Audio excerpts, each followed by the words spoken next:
Bonjour, je suis heureux de vous accueillir pour cette première table ronde en visioconférence depuis le grand studio Studio Live dans les locaux de Destination Nancy qui nous fait le plaisir de nous accueillir dans une installation superbe. Ce Studio Live, ce premier moment de rencontre est là pour pallier un peu l'absence du Salon du Brasseur qui devait se tenir au cours de cette année. Évidemment, vous avez noté sur vos agendas le prochain rendez-vous d'octobre 2021. C'est très bientôt, notez-le bien. Pour nous accueillir, merci de nous recevoir dans ces locaux de Destination Nancy. On est à Nancy, au Centre Prouvé. Et le Musée français de la brasserie et Destination Nancy sont très heureux de vous accueillir. Pour cela, on est avec nous Benoît Thavenot, président du Musée français de la brasserie, et avec nous aussi Aurélie Henbert, qui est directrice des salons avec Destination Nancy. Aurélie Henbert. Bonjour Jean-Louis, bonjour à toutes et à tous. Au nom de notre président François Werner et de notre directrice générale Béatrice Cuif-Mathieu, retenue par d'autres engagements, j'ai le plaisir de vous accueillir effectivement au sein du studio live du Centre Prouvé. Donc un studio tout beau, tout neuf et qu'on a créé ces dernières semaines. Cette table ronde, donc pour thématique la situation de la brasserie française après une année de crise, s'inscrit dans notre volonté d'organiser en parallèle du salon professionnel du brasseur événement physique, qui est un salon technique leader en France à destination des brasseurs amateurs et professionnels. La dernière édition effectivement de ce salon a pu se tenir en mars 2019 et il nous tarde effectivement de vous retrouver nombreux à l'occasion du prochain événement, Jean-Louis, qui se tiendra effectivement les 22 et 23 octobre prochains au Parc des Expositions de Nancy. À ce jour, on a le plaisir de vous informer que plus de 100 exposants ont déjà renouvelé leur participation. Donc ça, on est plutôt très contents. Donc, preuve en est de l'engouement des brasseurs et des fournisseurs de la filière. Dans cette attente, effectivement, de vous retrouver, je tenais à remercier aujourd'hui particulièrement nos partenaires, le Syndicat national des brasseurs indépendants, Brasseurs de France et bien entendu le musée, avec qui on co-organise cette édition du Salon du Brasseur. Et je passe la parole à son président, Benoît Thavenot. Merci Aurélie, merci Jean-Louis d'avoir ouvert cette séance.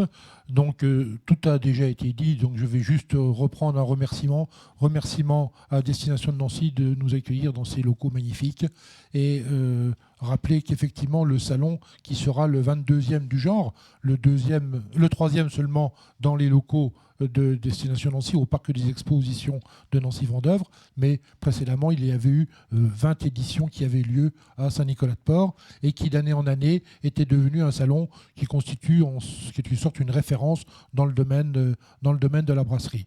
Donc d'ores et déjà, notez bien cette date, 22 et 23 octobre. J'espère que cette fois, nous n'aurons pas à nouveau à le repousser. Et puis entre-temps, on aura l'occasion de se retrouver pour différents temps de conférences que le musée organise avec les spécialistes qui font partie de notre association. Et puis également à l'occasion du concours de bière, le concours de bière de cette année qui a reçu plus de 800 échantillons en compétition. Les dégustations sont en cours. J'espère qu'elles pourront aboutir dans peu de temps, mais de toute façon, avant l'été, tout ou partie des résultats seront donnés de façon à ce que les brasseurs puissent faire valoir leur médaille pour la saison estivale qui s'approche. Donc bon débat à tous, j'espère qu'on va en apprendre beaucoup à la fois par la présence des brasseurs et celle des représentants des deux syndicats et que ça va nous éclairer un petit peu sur la situation, les éventuelles difficultés qui ont pu être rencontrées et surtout nous rassurer sur l'avenir. Bon débat, merci. Merci Benoît de cette présentation. Merci Aurélie aussi pour cette ouverture.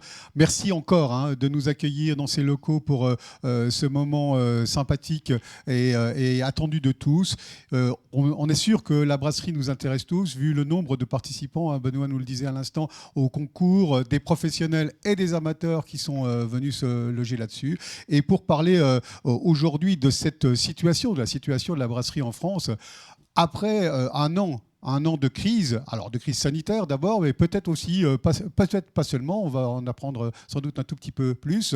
On va pouvoir accueillir nos participants qui ont accepté d'être autour de nous. Alors, quelques-uns en direct sur le plateau et puis quelques-uns qui malheureusement n'ont pas pu nous rejoindre physiquement, mais qui seront avec nous. Je les vois sur mon écran de contrôle, qui seront avec nous et qui seront prêts à intervenir aussi souvent que nécessaire. Alors, pour être avec nous, eh bien, je vous présente d'abord Maxime Costil. Maxime Costil, qui est délégué général de Brasseurs de France et qui se présente rapidement. À toi, Maxime. Bonjour tout le monde, merci de nous accueillir, enfin de m'accueillir ce matin. Je suis désolé de ne pas être avec vous physiquement, mais les conditions de cette crise continuent de rendre difficiles les événements en direct. Dire simplement donc, que je suis le délégué général de Brasseurs de France, qui est syndicat depuis 1878 de la brasserie française et qui regroupe aujourd'hui près de 400 adhérents qui sont principalement 98% de brasseries artisanales ou de fermes brasseries. Et je crois qu'il y a un agriculteur brasseur qui sera avec nous ce matin. Effectivement. Effectivement, il va y avoir avec nous plusieurs autres personnes. Alors, vous avez entendu Maxime Costil de Brasseurs de France. Il y a un second syndicat qui est avec nous, le second syndicat national des brasseurs indépendants, qui est un peu cher au musée de la brasserie, entre autres, hein, puisque c'est dans ces locaux que s'est installé, a été fondé ce syndicat. Et pour le représenter, Jean-François Drouin, brasseur et président du syndicat national des brasseurs indépendants. Bonjour Jean-François. Bonjour à toutes et à tous. Effectivement, je suis le président du syndicat national des brasseurs indépendants, qui est un syndicat qui ne s'occupe exclusivement que des intérêts des brasseurs indépendants et artisans et qui regroupe à ce jour plus de 650 adhérents. Donc c'est une belle progression. Je voudrais tout de suite dire que j'ai une pensée particulière pour tous les brasseurs qui souffrent et même ceux qui ne souffrent pas, parce qu'il y en a aussi qui résistent dans cette période difficile. Et donc j'espère que ce débat va permettre de s'ouvrir et de les éclairer un peu plus. Merci Jean-François. Alors, on va parler de brasserie, hein, bien entendu, mais on ne va pas oublier un domaine qui est à côté de nous, c'est le domaine du houblon. Et c'est Antoine Vuchner, oui, je ne me trompe pas, Antoine Vuchner, qui est secrétaire général des producteurs de houblon, qui nous rejoint maintenant. Bonjour Antoine. Oui, bonjour à tous. Je m'appelle Antoine Vuchner, je suis secrétaire général de l'AGPH. L'AGPH, c'est l'Association générale des producteurs de houblon de France. Cette association existe depuis 1937. Elle ne regroupait jusqu'à quelque temps que les zones historiques. L'Alsace, en principalement vu ses surfaces, et le Nord. Et depuis 2 ans, 6 adhérents sont maintenant au sein de la GPH, la PHA, les producteurs d'Alsace, les Flandres, l'association Houblon de Normandie, la société Open, l'association La Bière de Provence et Houblon de France, qui regroupe aussi des planteurs indépendants. Merci Antoine. Alors évidemment, on peut parler de brasserie avec des syndicats. Ils en connaissent un long rayon puisque leurs adhérents sont physiquement et totalement présents pour faire fonctionner ces 2 belles institutions. Mais on a tenu à avoir avec nous des brasseurs et des brasseurs qui vont pouvoir nous apporter leur éclairage, des brasseurs indépendants. Et pour commencer, voici sur notre plateau Daniel Beckel de la brasserie Régalpot. Bonjour Daniel. Bonjour, donc Daniel Beckel, brasserie Régalpot à Bibiche, c'est le département d'à côté, la Moselle. Je suis une petite brasserie d'environ 500 hectos. On était 2 avant le Covid. Pendant le Covid, je suis passé à 1. Et aujourd'hui, on est de nouveau 2. Je suis ouvert depuis 2012, je l'ai dit. Et c'est une petite brasserie qui fait beaucoup de ventes directes en bio. Voilà. Merci Daniel. Alors évidemment, il interviendra de nombreuses fois. Et puis on a, alors il devait être avec nous, il n'a pas pu nous rejoindre pour des raisons techniques. On le retrouve en visio, de la même façon qu'on a vu avec Maxime qui n'est pas sur notre plateau. C'est Brice Kajeki de la brasserie Tichemont. Bienvenue à Brice. Oui, bonjour à tous. Merci de m'accueillir lors de ce colloque. Donc, brasserie du Tichemont qui est née à Sainte-Marie-aux-Chênes en Moselle à l'été 2016. 3 agrandissements différents, dont le dernier qui a eu lieu sur l'été 2019. Une belle progression jusqu'au début de l'année 2020, jusqu'à cette crise. Et puis, on tente aujourd'hui de survivre. Donc, j'ai entendu les messages de Maxime et puis de Jean-François. Je vous remercie tous les deux. On essaye de s'en tirer. C'est pas facile. Je pense qu'on abordera le sujet durant cette matinée. En tout cas, merci de m'avoir accueilli. Et puis merci. Et puis pour suivre ce débat, vous êtes tous avec nous, vous êtes forcément intéressés. Vous pouvez accéder facilement au chat. Et derrière nous, il y a le chat qui est avec Franck Jolibert, qui regarde avec attention son écran. Évidemment, c'est pas encore commencé et vous n'avez pas encore forcément parlé. N'hésitez pas à lui envoyer des messages, pas forcément de sympathie, mais vos questions qui viendront au cours de ce débat. Alors, on va pouvoir travailler autour de ces questions. On est tout à fait heureux de vous accueillir tous. Vous pourrez poser toutes les questions qui vous intéressent au cours de cet échange.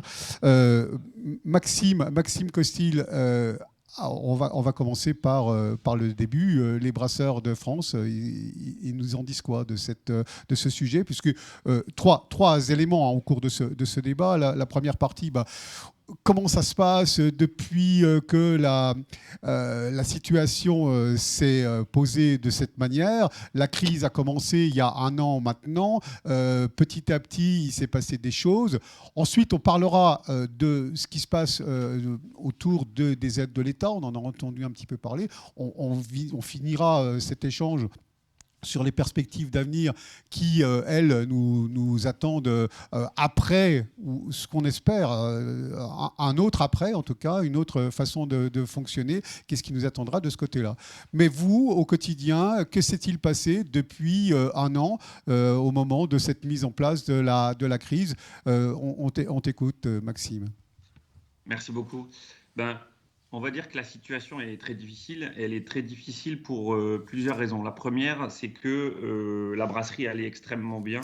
Dans sa diversité, les brasseurs avaient des croissances très importantes avant la crise, donc avant le 15 mars. Brice le disait, notamment les 3 premiers mois de 2020, on voit bien qu'on avait des chiffres assez importants de croissance.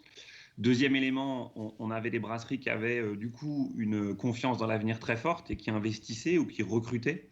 Ce qui faisait que la brasserie française, il faut s'en rendre compte, était le premier secteur de recrutement de l'agroalimentaire en emploi net, et qu'on avait atteint au 1er janvier 2020 7700 emplois directs. Il y a à peine 4 ans, on était à peine à 5000 emplois, donc vous vous rendez compte la dynamique qu'il y avait dans le secteur. Ce qui fait que quand on arrive au 15 mars 2020, on a un secteur qui investit énormément, recrute énormément et a fait des échéances d'emprunt basées sur une croissance pour des brasseries artisanales autour de 25-30% en moyenne, et donc des perspectives très importantes et une croissance de la consommation des Français assez importante, même si la France est restée et reste toujours le dernier pays de consommation en Europe. En tant que tel. Donc, l'entrée dans la crise il y a plus d'1 an maintenant fait que la première difficulté, ça a été la fermeture ou l'arrêt de tout l'événementiel, qui est toujours à l'arrêt. Et donc, la difficulté pour beaucoup de brasseurs qui vivent d'événements locaux, régionaux, de festivals, et qui ont parfois une partie importante, qui se sont construits avec ces événements-là, donc qui ont été très fortement touchés. Le deuxième élément, c'est la fermeture des bars, cafés, restaurants ou de leur propre lieu de vente en bar, pour beaucoup de brasseries qui avaient investi sur des lieux de dégustation et lieux de vente, donc qui a été très lourd de conséquences. Et j'ai envie de dire le dernier élément qui est difficile à gérer, ça a été les changements de position régulières du gouvernement sur les zones de confinement, et qui fait que du coup les gens hésitaient à aller acheter à la brasserie en direct ou autre. Ce qui a toujours, et ce qui a été notre première bataille en tant que syndicat, c'était de permettre, et ça paraît peut-être évident maintenant, mais c'est être sûr que la bière soit bien dans les éléments essentiels. Vous avez suivi ce débat, j'imagine. Donc c'était vraiment que soit dans l'alimentaire, donc ça c'était une grosse bataille de brasseurs de France, et que du coup les brasseurs dès le début puissent continuer à travailler, continuer à vendre et continuer à faire leur métier dans la dégustation et dans la vente en direct. Donc ça, on a réussi à le maintenir, malgré beaucoup d'arrêtés préfectoraux compliqués, et qu'on continue encore toujours et à accompagner ça. Et puis après, ça a été très vite l'accompagnement des brasseurs sur les différents systèmes, les différentes informations, les différentes aides et répondre à toutes les questions, ce qui fait que ça nous a pas mal occupés, et toute l'équipe de Brasseurs de France, puisqu'il y a 6 personnes qui travaillent dans l'équipe de Brasseurs de France pour les brasseurs.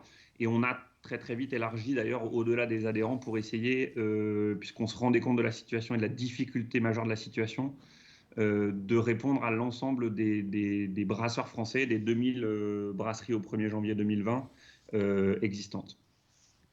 Merci, merci Maxime. Effectivement, le Musée français de la brasserie et Destination Nancy, qui sont à l'origine du salon du brasseur, ont bien ressenti les mêmes soucis. Hein, cette augmentation du nombre de brasseurs, finalement, pour lesquels on a peut-être été un petit déclencheur, hein, puisque je me rappelle, il y a une vingtaine d'années, on se retrouvait à 3-4 brasseurs autour du salon. C'était très, très peu nombreux. Et avec nous, ces choses qui se posent. La vision peut-être un petit peu avec un autre éclairage encore plus précis sur les brasseurs indépendants. Jean-François, parle-nous, Jean-François Drouin.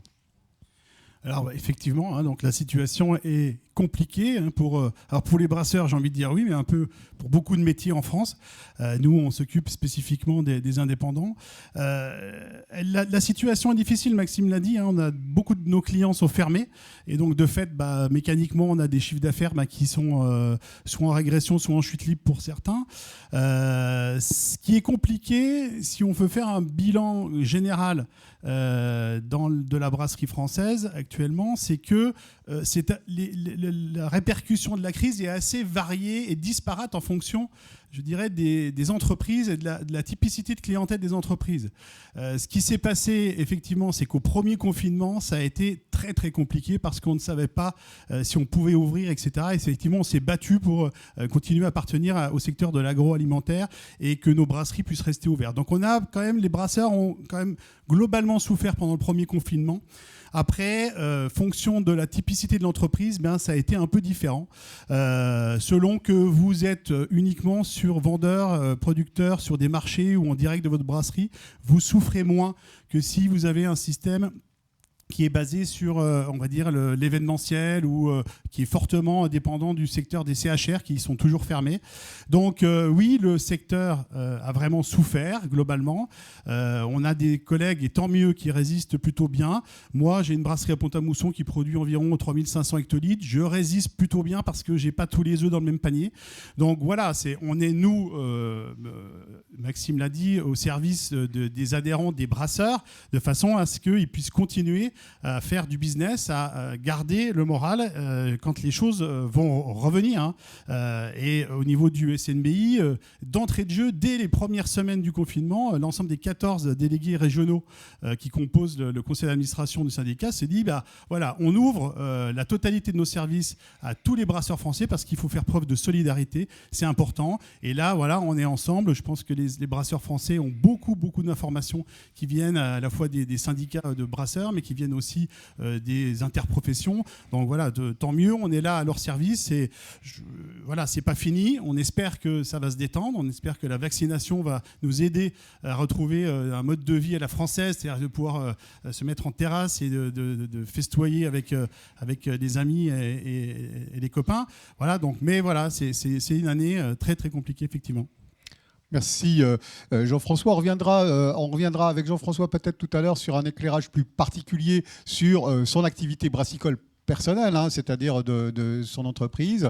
Mais d'abord, on voudrait entendre aussi un petit peu le fond de l'histoire de ce qui se passe autour des producteurs de houblon, parce qu'aujourd'hui, avant de revenir avec les brasseurs eux-mêmes, aujourd'hui, on a entendu ce qu'était ce syndicat de producteurs de houblon, mais c'était aussi des questions qui nous intéressent. Qu'est-ce que ça devient? Et puis, on a une petite question d'actualité. Il vient de geler fort. Est-ce que vous êtes concerné? Qu'est-ce qui se passe derrière tout ça?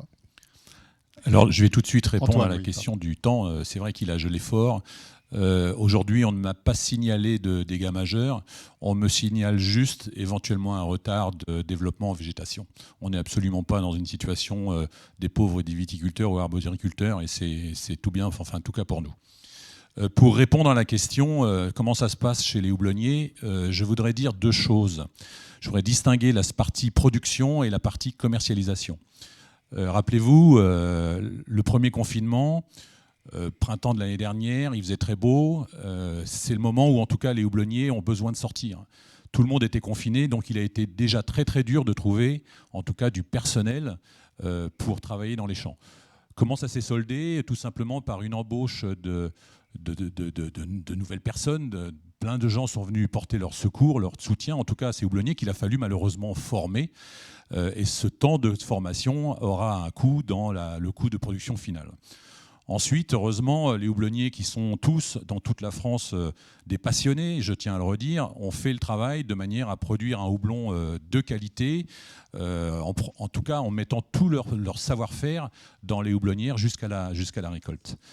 Dame Nature a fait le travail, la récolte était un petit peu moins bonne que le passé, les alphas un petit peu meilleurs, globalement, en équivalent alpha, on s'en sortait pas trop mal. Ensuite, pour venir à la commercialisation, j'ai envie de séparer l'ensemble des houblonniers que nous avons maintenant au sein de la GPH. Les nouveaux houblonniers ou les nouvelles associations qui débutent ont des petites surfaces, des rendements conformes en tout cas au début de leur production et ont souvent un circuit court. La loi de l'offre et de la demande s'applique régionalement et globalement ces productions sont autoconsommées très rapidement. Les deux organisations plus anciennes, la Copu Nord et Hop France en Alsace, sont-elles un petit peu plus impactées au regard, toujours de la même façon, de l'offre et de la demande? Copu Nord va produire une 50aine de tonnes. La situation aujourd'hui est assez bonne, on va dire. On a quelques stocks qui sont pas aberrants par rapport, j'ai envie de dire, à une situation anormale telle qu'elle est décrite par les brasseurs. Et il y a fort à parier de toute façon que ces stocks pourraient être écoulés l'année suivante. Venons-en maintenant à Hop France. Hop France, 470 hectares, 710 tonnes, une multiplicité de clients. Et de toute façon, ce que j'ai entendu sur les différentes problématiques qu'on avait en brasserie se reporte également sur la commercialisation. Le houblon bio est vendu, survendu, il y aura sûrement des questions, on pourra y répondre tout à l'heure. Le houblon conventionnel, en plus, tout va dépendre du type de brasserie. Tout va dépendre surtout de la commercialisation des brasseries. Hop France a des parts de marché importantes chez des brasseurs industriels qui souffrent terriblement de la fermeture des bars, de la fermeture des restaurants, de l'abandon de tous ces spectacles. Et aujourd'hui, ces commercialisations, on s'en rend compte, vont nous impacter peut-être pas tout de suite, mais au moins dans les années qui viennent, parce que le stock équivalent aujourd'hui à une non-vente est de à peu près 15% de la production, qu'il va falloir bien évidemment stocker, conserver dans les meilleures conditions et écouler à condition que la situation se redémarre fort, comme on l'espère, et très vite. Merci pour cet éclairage. Effectivement, c'est quelque chose qui intéresse bien les brasseurs et toutes les personnes qui sont derrière, à qui je rappelle que le chat est ouvert. Franck nous donnera la parole, prendra la parole tout à l'heure pour nous faire le retour de vos questions, de vos interrogations, de vos remarques éventuelles et de vos perspectives. C'est tout à fait important. Mais maintenant, on va revenir un petit peu à la brasserie, et pas qu'un peu, puisque là, on vient d'entendre les paroles des syndicats.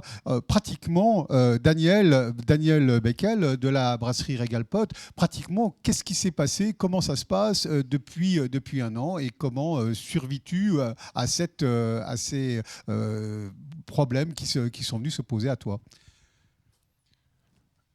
Ça a été un petit peu compliqué au début parce que je fais de la vente directe, je l'ai dit tout à l'heure, majoritairement. L'année précédant le Covid, j'avais 50% en fût, 50% en bouteille. Donc les 50% en fût, ils n'ont pratiquement pas bougé. J'ai pas fait de fût cette année. Donc il a fallu que je modifie ma façon de vendre, qui s'est fait un petit peu automatiquement. Le fait d'être en circuit court, en vente directe, au début, les marchés ont fermé, donc c'était un gros débouché de ma brasserie, le marché que je fais à Thionville. Donc j'ai pas pu y aller jusqu'en juin. Donc je vends aussi en AMAP et les AMAP ont repris le relais des marchés. Donc ils m'ont rattrapé un peu les invendus du marché. Beaucoup de gens se sont déplacés à la brasserie aussi.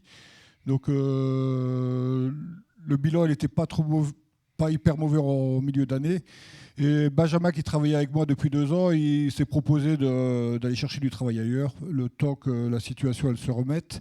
Il faut dire que j'avais des travaux aussi à faire dans la brasserie qui m'ont permis d'arrêter de brasser pendant 2 mois.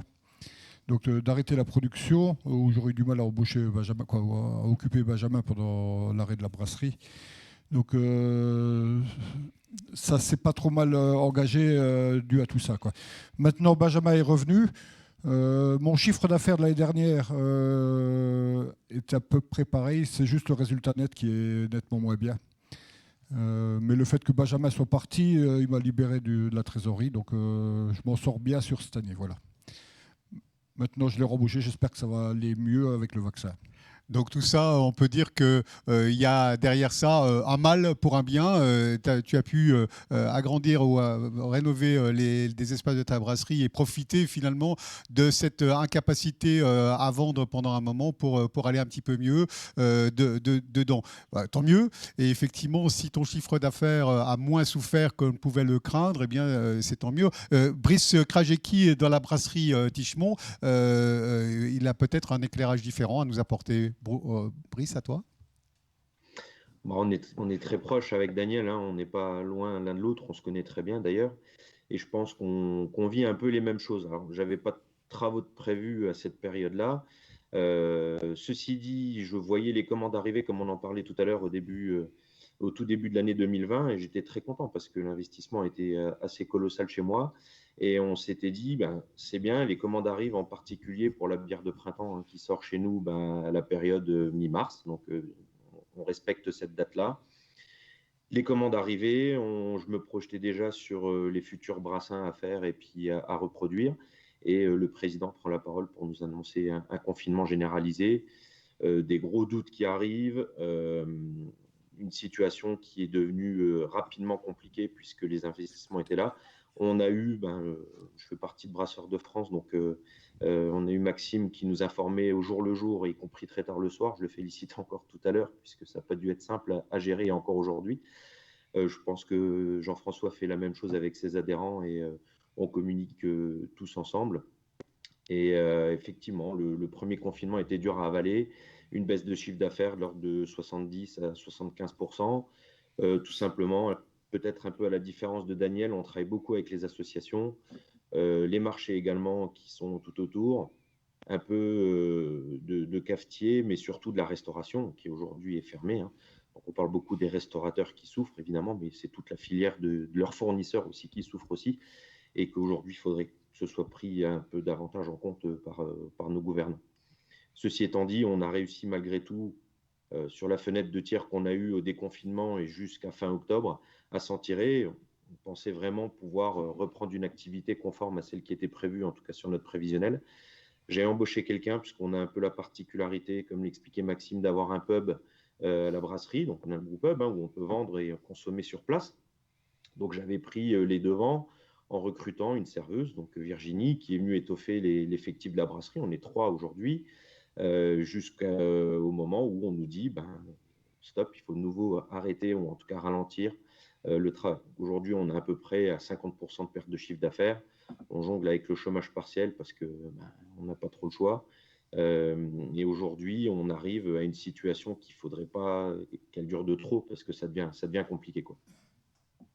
Entendu.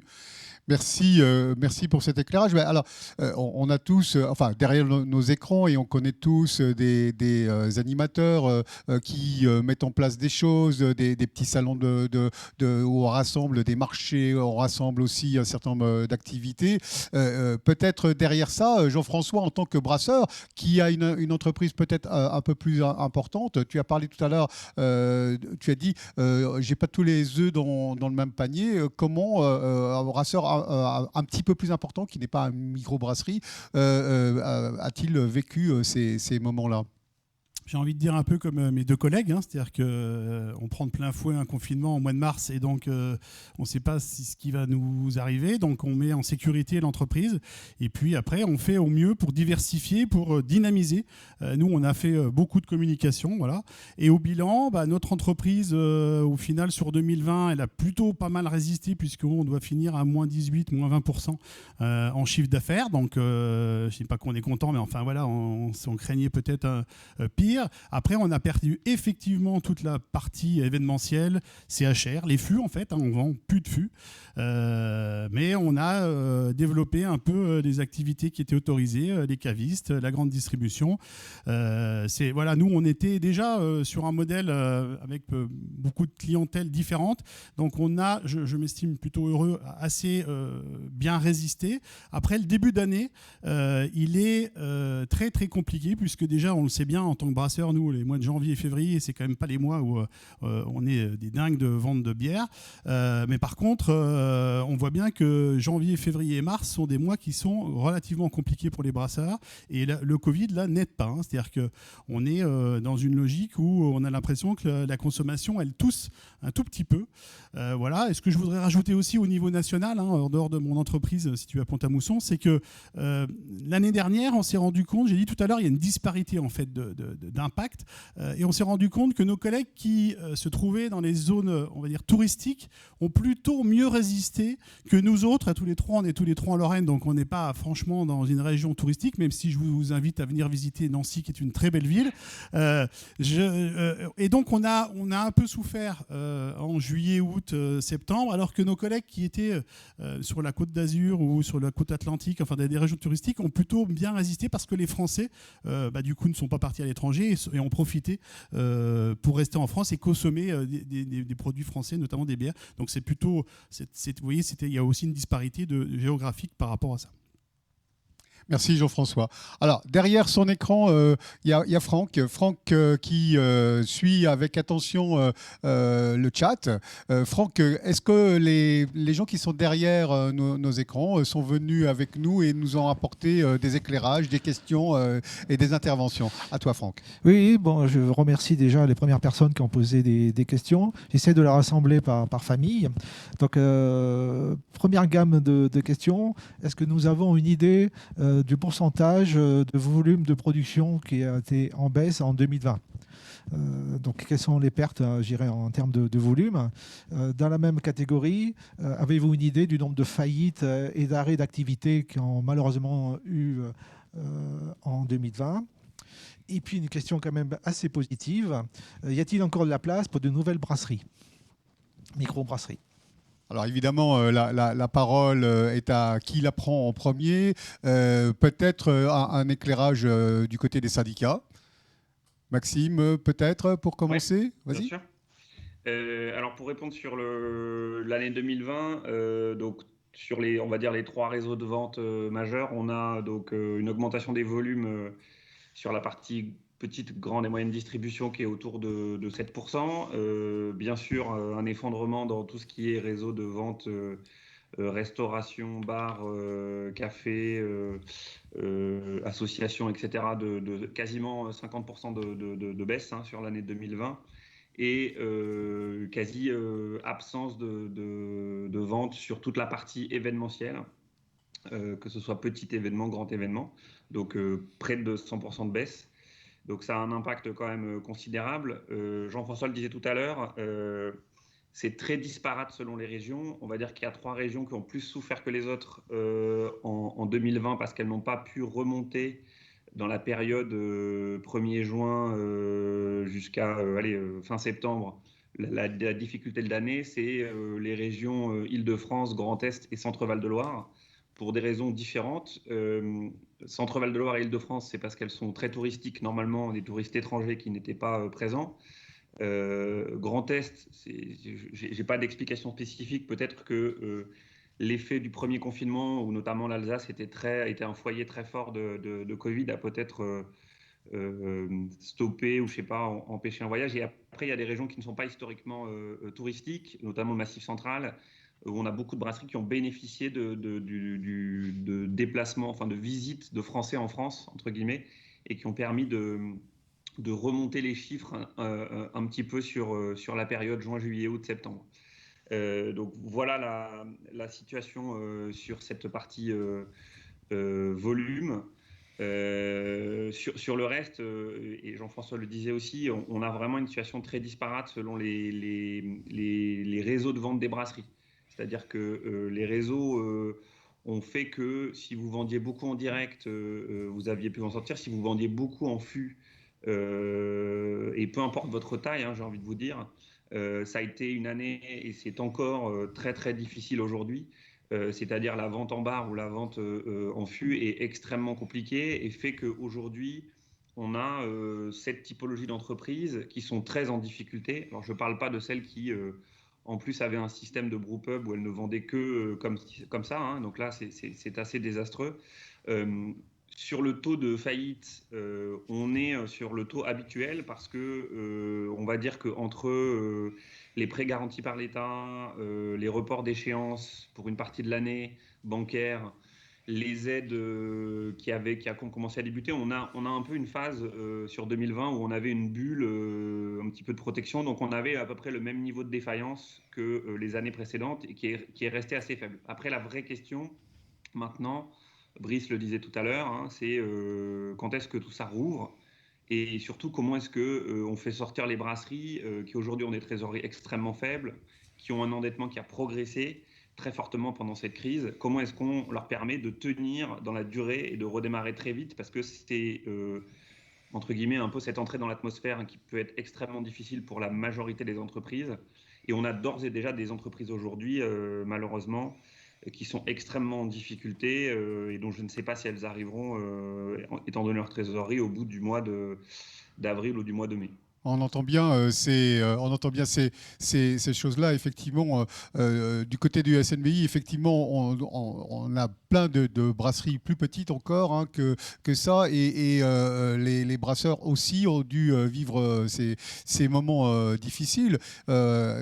Justement, il y a eu beaucoup d'adhérents qui ont dû mettre la clé sous la porte. Où en est-on, Jean-François ? Alors, pour compléter ce qui vient d'être dit, effectivement, on a eu des pertes de chiffre d'affaires. Nous, je voulais revenir sur une question qui a été posée sur le chat, qui était la baisse de la production, des chiffres d'affaires. On a fait une étude, nous, fin d'année, début de cette année, là, sur 1900 brasseurs, et on a eu 590 réponses. En fait, on se rend compte que pendant le premier confinement, on a une majorité de brasseurs là, qui perd entre 50 et 70% de chiffre d'affaires. Ça, c'est les chiffres donnés qui remontent de ce sondage.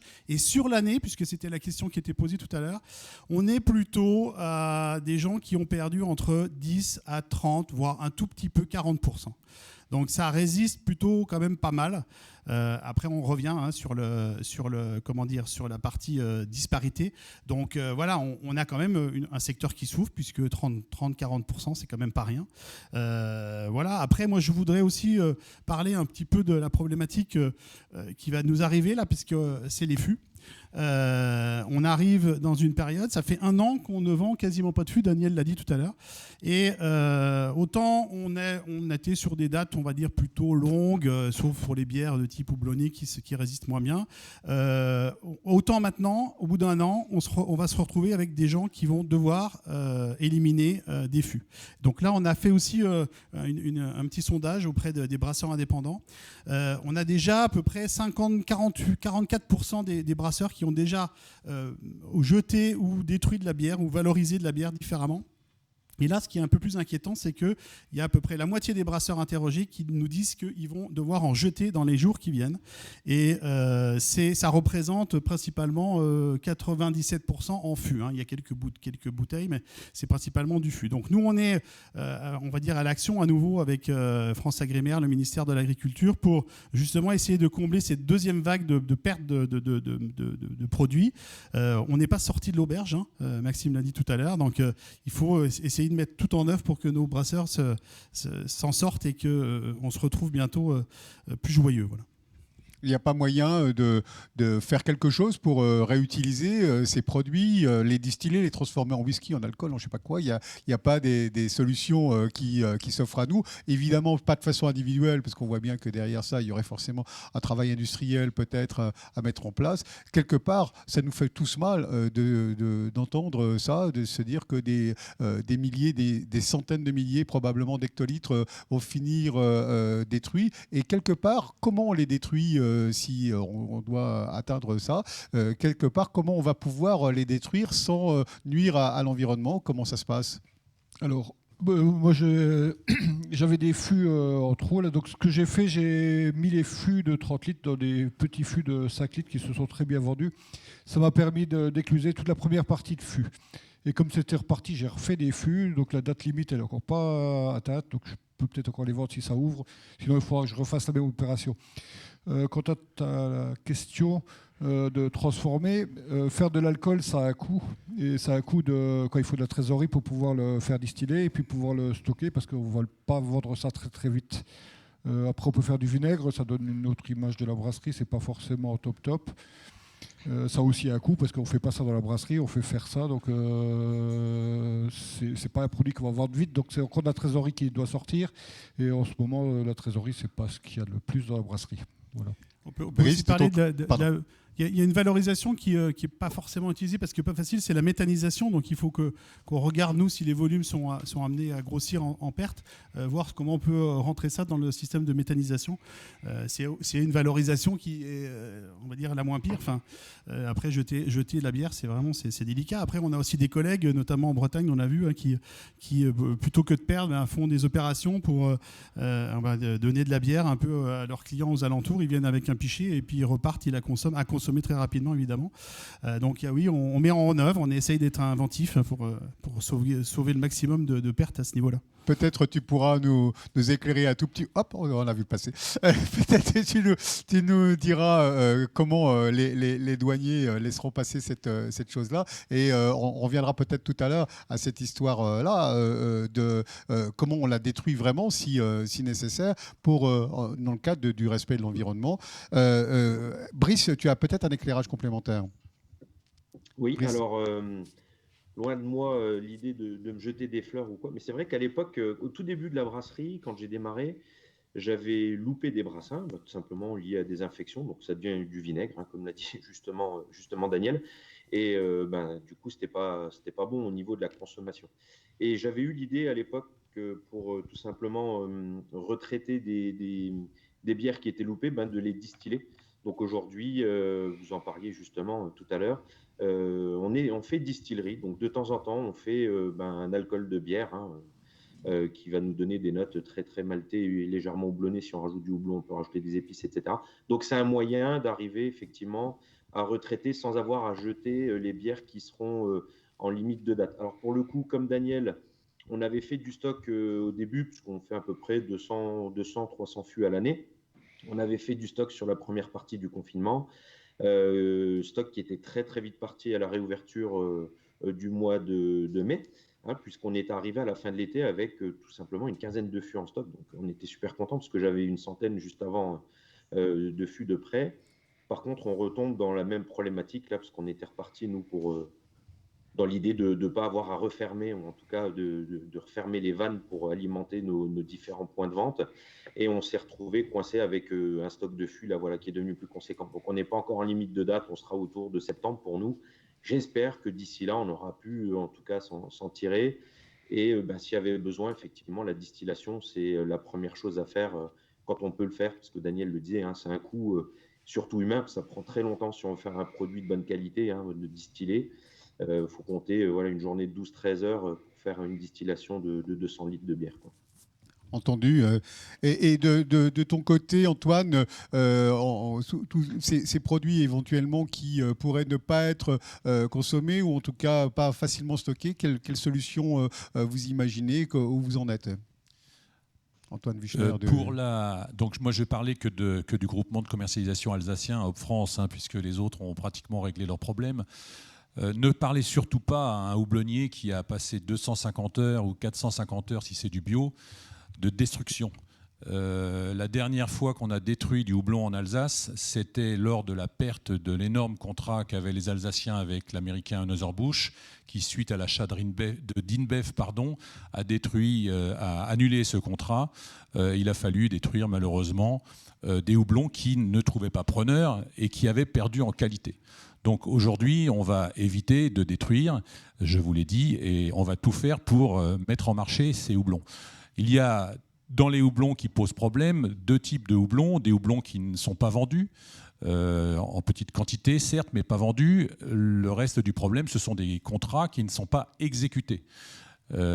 Exécutés, ça veut dire qu'aujourd'hui, on ne va pas prendre les houblons qui ont été produits pour les utiliser dans l'année brassicole prévue.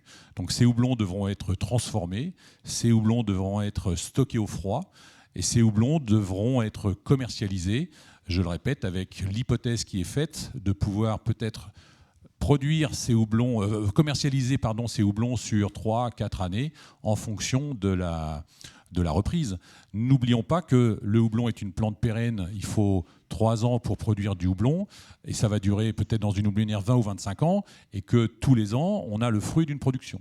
Donc, quelque part, à un moment donné, on va se retrouver avec une situation où soit le contrat va être repoussé ad vitam aeternam, soit il y aura à horizon de l'échéance des contrats, une non-contractualisation avec une production qui posera problème à ce moment-là, qui sera vraiment invendue.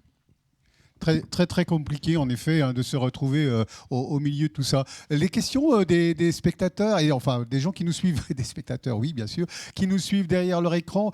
Franck, qui continue à suivre avec attention le chat.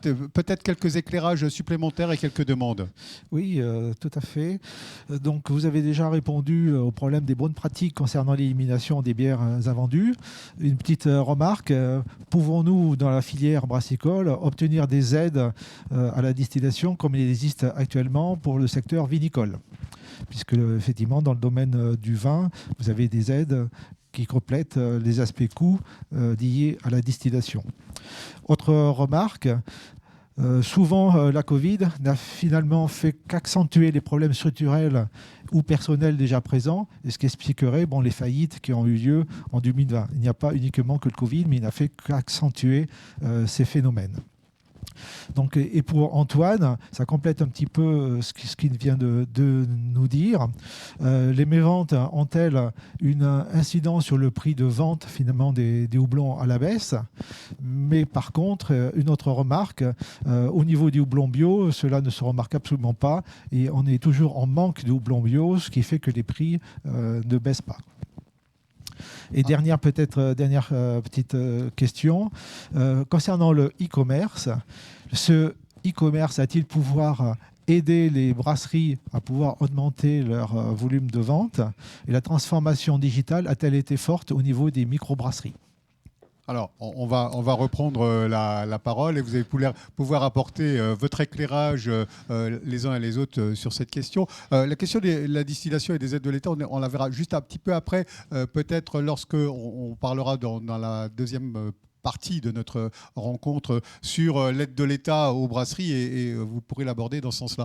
Qui veut prendre la parole en premier? Va peut-être commencer par Antoine tout de suite à propos des houblons, puisqu'on l'a entendu, on l'a encore en tête. Antoine, sur cette partie concernant le houblon. Antoine Wuchner. Alors, sur le houblon, j'en ai pas parlé avant, mais n'oublions pas aujourd'hui que le houblon, nous représentons au niveau français que 0,8% du marché mondial. Donc en fait, les prix, c'est pas l'Alsace, c'est pas la France, c'est pas le Nord, c'est globalement, c'est le marché mondial qui va dicter les prix. Alors tout de suite, la réponse sur le bio étendu, toutes les brasseries qui se montent aujourd'hui, ou la plupart, sont demandeuses de bio. Tous les planteurs qui se développent dans les nouvelles régions sont globalement des producteurs de bio. Moi, j'ai tendance à dire qu'il faut toujours 3 ans pour s'installer producteur de bio et 3 semaines pour faire une brasserie. Donc, quelque part, il y a un décalage entre l'arrivée d'une conversion d'un houblon conventionnel en bio et la construction de la brasserie. Toute chose égale par ailleurs, la production de bio en France se développe considérablement. L'Alsace devrait produire globalement une centaine de tonnes à horizon très proche. Le Nord aussi a quelques producteurs qui s'orientent en bio. Et je le répète, l'ensemble des nouveaux houblonniers dans toutes les régions de France sont à 90% en bio. N'oublions pas également que nos concurrents directs, qui sont les Américains et les Allemands, qui représentent 3/4 du marché, 63 000 hectares, 130 000 tonnes à peu près de houblon dans le monde. Donc vous voyez, par rapport aux 550 hectares en France, c'est rien. Enfin, ou c'est beaucoup, nous, c'est rien par rapport à eux. Ces gens-là ne vont pas nous laisser dormir tranquilles. Ils se mettent au bio, ils ont des capacités de production de bio qui risquent un jour ou l'autre de venir, en tout cas, approvisionner nos marchés, bien évidemment, mais surtout appuyer sur les prix. Donc on verra un petit peu comment ça se passe dans les années suivantes. N'oublions jamais que le houblon n'est vendable dès lors où il est récolté et que la production de houblon bio est suffisamment compliquée. Ensuite, pour les variétés qui sont invendues, si la variété aujourd'hui est invendue, alors effectivement, nous, les vendeurs de houblon, on n'a pas, heureusement, les œufs dans le même panier également. Donc on a des brasseries qui marchent bien, d'autres qui marchent moins bien. On a des variétés qui marchent bien, d'autres qui marchent moins bien. Les variétés aujourd'hui qui sont invendues, je le répète, elles sont en petit volume, mais il en reste. J'invite du reste ceux qui sont intéressés à me contacter. Si elles ne sont pas vendues, forcément la loi de l'offre et la demande va s'appliquer, l'offre va être plus importante que la demande et on risque d'avoir une dépréciation des prix, c'est tout à fait normal. La plupart des variétés aujourd'hui qui sont demandées sont des variétés qui sont très chères, tout simplement parce que la demande est supérieure à l'offre et c'est la loi malheureusement du marché. Voilà, s'il y a d'autres questions, je peux y répondre par la suite. On y reviendra dans un instant. Maxime, qui est toujours derrière son écran et attentif aux questions qui ont été relayées par Franck. Maxime, tu voulais reprendre la parole, à toi. Ouais, sur la destruction, on y reviendra peut-être après, mais il y a d'ores et déjà une aide qui est en cours pour les brasseurs qu'on a négociée, qui est de 4,5 millions d'euros et qui est en ligne actuellement sur le site de France Agrimaire pour le premier confinement. Et on ne l'a pas liée à la destruction, mais elle vient aider toutes les brasseries françaises qui souhaitent et qui existaient avant le début de la crise, donc avant le 15 mars. Donc il faut absolument que là, tous les brasseurs qui nous écoutent ce matin aillent bien remplir leur dossier qui est très simple pour demander cette aide. J'en profite pour le rappeler, on le rappellera et on le redira à tous les brasseurs français. C'est vraiment important. C'est pas une aide qui est une aide pour la distillation en tant que telle, c'est vraiment c'est autre chose. On en parlait tout à l'heure sur ces questions-là, quand on s'est battu, comme le vin qui a eu des aides, ou le cidre d'ailleurs, ou d'autres productions agricoles, l'enjeu c'était des brasseries et que ça revienne renforcer leur trésorerie. Et c'était pas de leur donner de l'argent pour qu'elles la dépensent à détruire du produit. Et comme l'ont très bien expliqué tout à l'heure les brasseurs, si les brasseurs doivent dépenser de l'argent pour détruire de la bière en plus, économiquement, ça n'a aucun sens. Donc, c'est vraiment un enjeu majeur. Sur le e-commerce, par définition, on a eu une progression très importante sur 2020. Il faut admettre que le e-commerce était très, très faible. Donc, on était à 2 ou 3% des ventes totales. Donc, on est à plus de 50% d'augmentation sur 2020.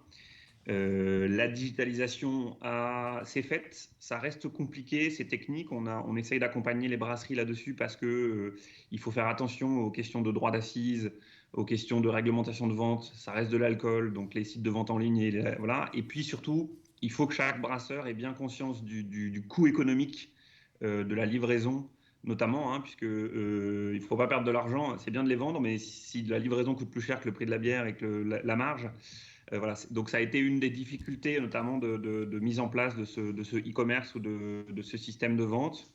L'autre élément d'évolution dans les systèmes de vente, Jean-François le disait tout à l'heure, c'est ne pas mettre tous ses œufs dans le même panier.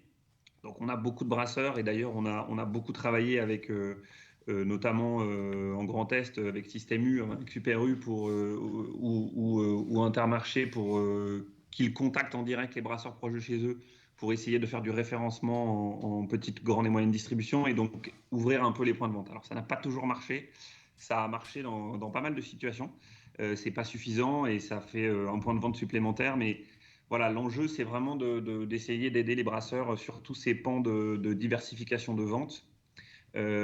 Sur les faillites, je le disais, jusque-là on n'a pas plus de faillites qu'avant et elles sont Et la difficulté des entreprises, bien sûr, il y a des entreprises qui n'allaient pas bien avant la crise, donc forcément, voilà, c'est sûr que la crise n'arrange rien. Mais là, la difficulté des entreprises est plutôt liée à malheureusement à leur réseau de vente. La crise est assez injuste, donc il y a des réseaux de vente qui fonctionnaient extrêmement bien avant la crise. On en a parlé tout à l'heure, le système du brewpub était quand même quelque chose qui se développait très fortement avant la crise. Forcément, on ne pouvait pas prévoir ce type de crise. Et donc le brewpub pendant la crise, clairement, est une difficulté pour tous ceux qui en ont un. Et donc c'est une difficulté majeure, surtout quand on a investi et qu'on a des échéances d'emprunt très élevées ou des loyers liés à ces brewpubs qui aujourd'hui grèvent la trésorerie très fortement des entreprises. Si je peux me permettre de compléter sur la partie numérisation des entreprises. Donc oui, ce qu'a dit Maxime est très juste. Et en fait, la grosse difficulté, c'est pour nous brasseurs, c'est la livraison, c'est le poids de la bière en fait, le coût lié à ça. Par contre, ce qu'on peut dire, c'est si on peut dire que le Covid a des effets positifs, il faut essayer de positiver. Donc on va en récupérer quelques-uns.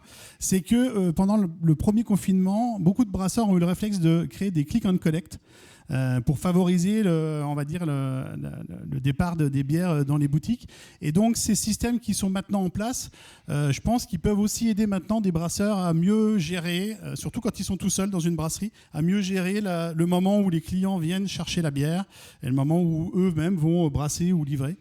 Ça, c'est un premier point. Et puis, sur la partie numérisation, ce qu'il faut aussi que vous regardiez, vous, brasseurs dans les régions, c'est qu'on voit soit des communautés de communes, soit des régions qui mettent en place des marketplaces et qui peuvent vous aider, vous, justement, là il y a des mutualisations de logistique qui peuvent vous aider, vous, à développer votre business parce qu'elles vont faire le travail de logistique pour vous, éventuellement le travail de livraison. Donc rapprochez-vous on va dire, des intercommunalités, des régions, s'il y a des choses qui sont en place, qui ont fait suite à cette période de Covid, en fait. En termes pratiques, Brice, tu as permis utiliser ces choses-là? Est-ce que ça existe autour de toi? Comment tu as pu réagir à ces éléments-là? Alors c'est vrai que j'ai pas, loin de là mon idée de dénigrer mes collègues, mais j'ai pas attendu d'avoir la crise pour faire un site de vente en ligne. Simplement, c'est que le numérique aujourd'hui, encore plus avec la pandémie, ça se développait très très fortement. Hein. Aujourd'hui, on voit aussi beaucoup de boutiques, on va rester sur le domaine de la bière, hein, de vente de bière en ligne, donc des brasseries artisanales, des perles rares qui se vendent en ligne. L'idée, c'était de prendre un peu les devants, en tout cas, et de créer un site en ligne. Alors, celui-ci s'est accru effectivement au premier confinement, où les gens ont parfaitement joué le jeu. Maxime disait justement tout à l'heure qu'il faut effectivement maîtriser les coûts de transport.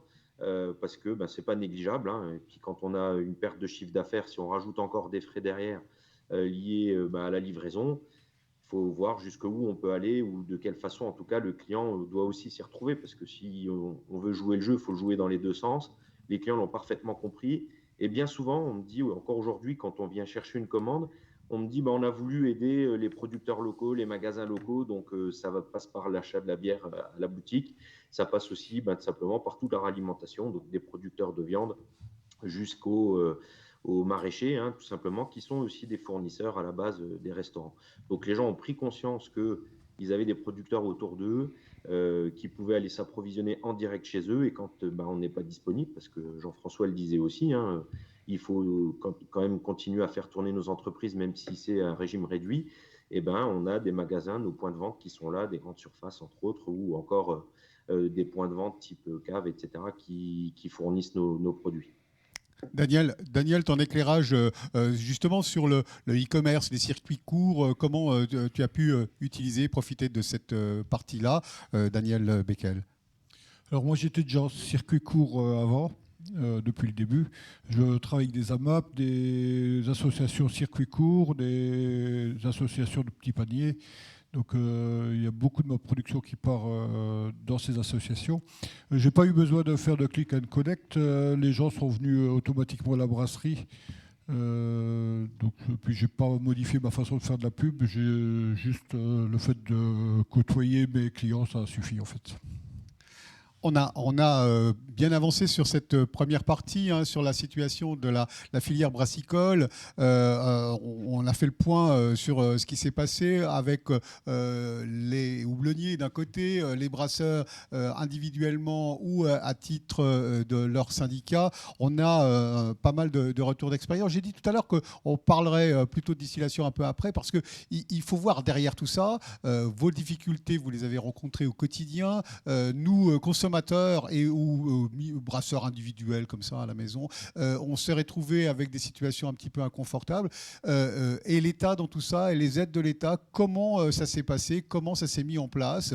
Peut-être Jean-François peut commencer par nous apporter cet éclairage et peut-être un petit aparté autour de la distillation que j'ai évincé moi-même tout à l'heure de la réponse posée, enfin des questions posées par Franck. Alors, je vais essayer de répondre. C'est un sujet qui est large parce qu'il y a beaucoup d'aides qui ont été mises en place. Il y a plein de dispositifs qui ont été inventés par l'État. Alors, moi, dans un premier temps, je voudrais quand même plutôt féliciter l'État français parce que ils ont quand même si c'est des fois compliqué de décrypter des décrets et que ça s'empile sur des difficultés d'analyse, et voilà, il y a des choses qui sont en place et qui, je pense, globalement, permettent à nos entreprises de passer cette crise de la meilleure façon possible. Alors, on peut faire un listing à la Prévert des aides. Je pense que la première qui est arrivée, ça a été le prêt garanti d'État. Et nous, au niveau du SNBI, on a tout de suite conseillé, parce qu'on ne savait pas où on allait, on a tout de suite conseillé à nos adhérents, aux brasseurs qui nous contactaient, de dire mobilisez ce PGE si vous pouvez le faire, parce que le nerf de la guerre, ça va être la trésorerie. Et pendant la première partie de confinement, on ne savait pas trop quelle sauce on allait te manger.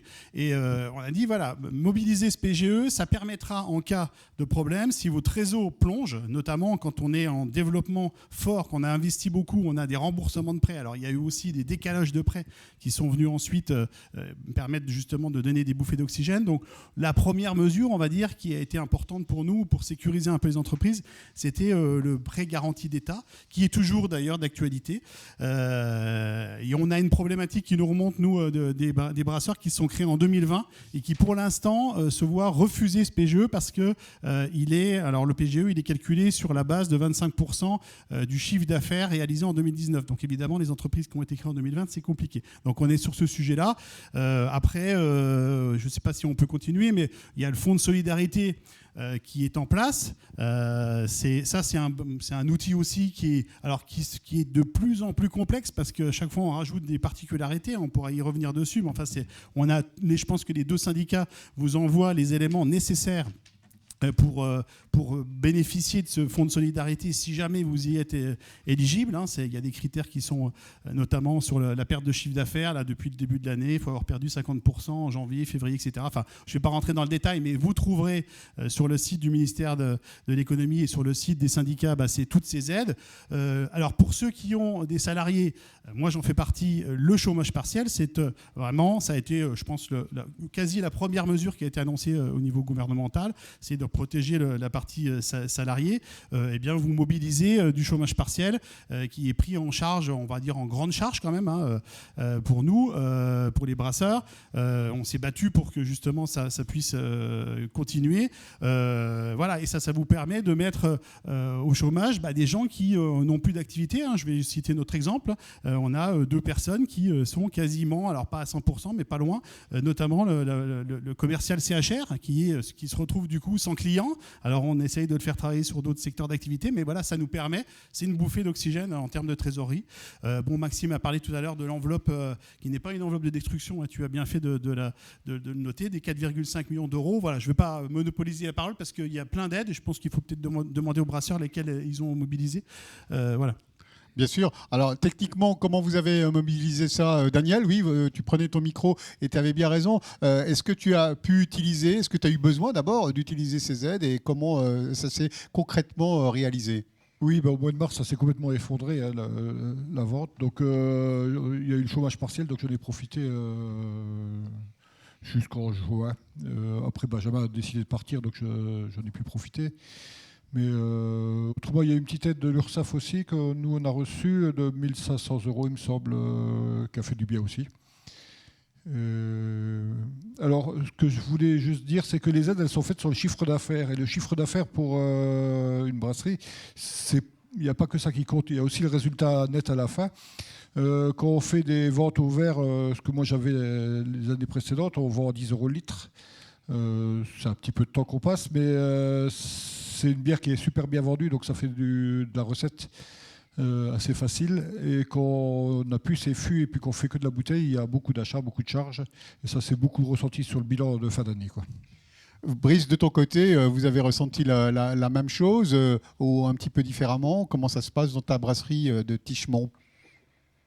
Alors, on a activé le chômage partiel, puisqu'à l'époque, on était deux, hein. Donc, j'ai activé le chômage partiel dès que je l'ai pu. La suspension des prêts, puisque on a construit un bâtiment, il y a une SCI, donc c'est un peu à part, mais grosso modo, c'est le même projet. Réinvesti dans une brasserie de 10 hectos, donc avec 5 fermenteurs, la partie pub. On a eu des gros investissements sur 2019, donc il fallait qu'on ait un soutien des banques, chose qu'on a obtenue de manière, j'ai envie de dire, automatique, parce que c'est même eux qui sont venus vers moi pour me proposer les suspensions des mensualités, hein, c'est dans les contrats. Et effectivement, dans des cas de force majeure comme on le vit actuellement, ils me l'ont proposé d'eux-mêmes. Donc c'était très bien. Après, pour revenir un peu sur ce que Jean-François a dit, effectivement, le prêt garanti par l'État, la seule fois où je l'ai demandé, tout simplement, on me l'a refusé parce qu'il faut être aussi bénéficiaire au niveau du résultat. Donc, c'est ce que Daniel disait, hein, il n'y a pas que le chiffre d'affaires qui compte, mais il y a aussi la marge et le résultat en bas, on va dire en bas du bilan. Et les banques ont tout simplement, dans un premier temps, refusé pour venir me le reproposer après. Finalement, l'un dans l'autre, c'est un calcul à faire, hein, parce que le prêt garanti par l'État, si on en a vraiment besoin, ok, je pense que ça permet de sauver l'entreprise, mais il ne faut pas oublier qu'un jour, il faudra le rembourser, hein. Ce sera jamais annulé, sauf si on fait faillite. Et encore, je suis quasi pour venir le rechercher, ce qui serait logique aussi. Mais toujours est-il que voilà, chômage partiel, fonds de solidarité, j'ai eu sur on va dire, on va avoir fermé, grosso modo, en tout cas, nos clients auront fermé une grande partie d'une année complète. Le fonds de solidarité, j'en ai bénéficié 3 fois au total, parce que malgré la crise, on est en croissance liée à un grossiste qui nous a fait confiance et qui nous fait toujours confiance et qui nous aide bien, puisqu'en fait, hein, on est en relation très étroite avec eux, et la vente en direct qui nous aide aussi. On voit bien que chacune de ces expériences est différente et chacun a vécu à midi à sa porte quelque part. Maxime, ton éclairage autour de ça, parce qu'on a entendu Jean-François, on va entendre Maxime bien entendu sur ces questions, et puis revenir quand même sur cette histoire de distillation. Tu as évoqué un tout petit peu, si tu as le temps, tu as évoqué un tout petit peu les histoires de douane tout à l'heure et de droit. J'aimerais bien en entendre un tout petit peu parler. Oui, alors Jean-François a beaucoup dit sur les aides, et puis on est à peu près, je pense, voilà, peut-être juste pour ce qu'on avait négocié en plus, c'est ces exonérations URSSAF et charges sociales, alors qui sont pas simples d'accès, mais normalement qui permettent d'alléger un peu, et aussi des reports TVA ou accises qui ont été utilisés par certains brasseurs qui avaient des difficultés de trésorerie. Donc, je suis assez d'accord avec Jean-François, c'est-à-dire que le dispositif global est quand même assez important d'aide. Ce qu'on n'a pas réussi à négocier, et ce qui marche moins bien, il faut quand même le dire, c'est clairement la deuxième partie de report des échéances d'emprunt. C'est-à-dire que autant on avait bien réussi sur la première phase à négocier le 15 mars, 15 octobre, enfin en gros le report des échéances, autant depuis cette période, c'est du cas par cas. Donc on travaille très en lien avec la Fédération bancaire française, mais c'est quand même compliqué puisqu'il n'y a plus d'automatisation de report des échéances. Donc pour beaucoup de brasseurs, ça a été parfois difficile. Il a fallu se battre pour ça. Ensuite, on a réussi à faire classer la brasserie dans ce qu'on appelle les secteurs dépendants. Vous en entendez souvent parler dans les discours du Premier ministre et du Président de la République. Donc, ce qui permettait d'accéder à des aides supplémentaires, notamment de niveau d'aide dans le fonds de solidarité. Et puis, j'ai envie de dire sur ce qui a été très difficile et qu'on n'a pas gagné, hein, c'est la bataille avec les assurances en tant que telle. Alors, certains brasseurs ont eu, on va dire, un espèce de petite ristourne de leurs assureurs, hein, sur de la perte d'exploitation, mais on n'a pas réussi avec nos collègues des syndicats de café à faire pression au-delà des dispositifs de procès qui ont été mis en cours et qui continuent. Puisque là, les assurances, on peut le dire très simplement, pas jouer le jeu. Dernier élément, et je reviens sur la distillation, ce qu'on a essayé de faire aussi chez Brasseurs de France, c'est qu'on a mis en place une opération de solidarité avec les brasseurs et l'opération Mimosa, c'est-à-dire qu'on a ouvert, en gros, on a appelé les consommateurs à essayer d'aider les brasseurs et avec l'accord de nos adhérents, on a mis un petit peu d'argent pour soutenir ces entreprises-là. Donc on a aidé là comme ça une trentaine de brasseries, on a levé quasiment 400 000 euros.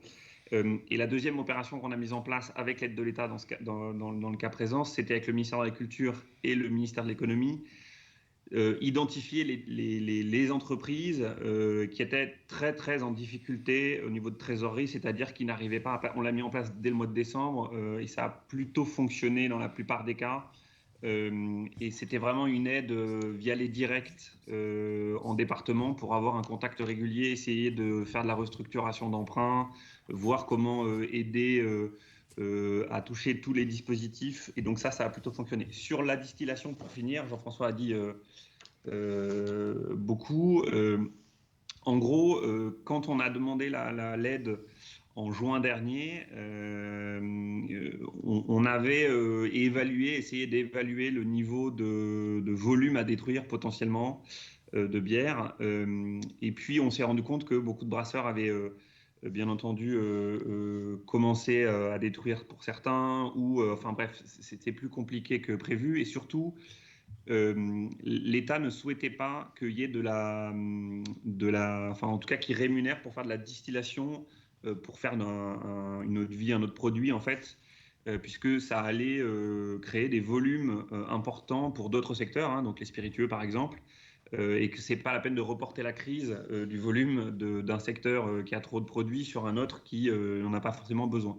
Et donc on a convenu, et Jean-François s'en souvient, du coup que c'était une aide forfaitaire spécifique et qui était liée en fait à la base de production de 2019.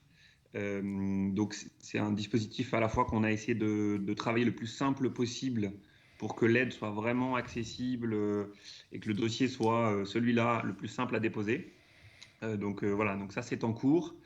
Et donc sur les douanes, pour répondre à ta question, la destruction donc, doit suivre un procédé réglementaire. Donc c'est-à-dire qu'il faut bien prévenir les douanes quand il y a destruction, les informer pour qu'ils puissent venir le jour J vérifier que vous détruisez bien ce produit et ainsi obtenir le remboursement des droits d'assises qui ont été payés, s'ils ont été payés, sur la bière qui a été produite. Ça, je pense que c'est important de bien l'avoir en tête.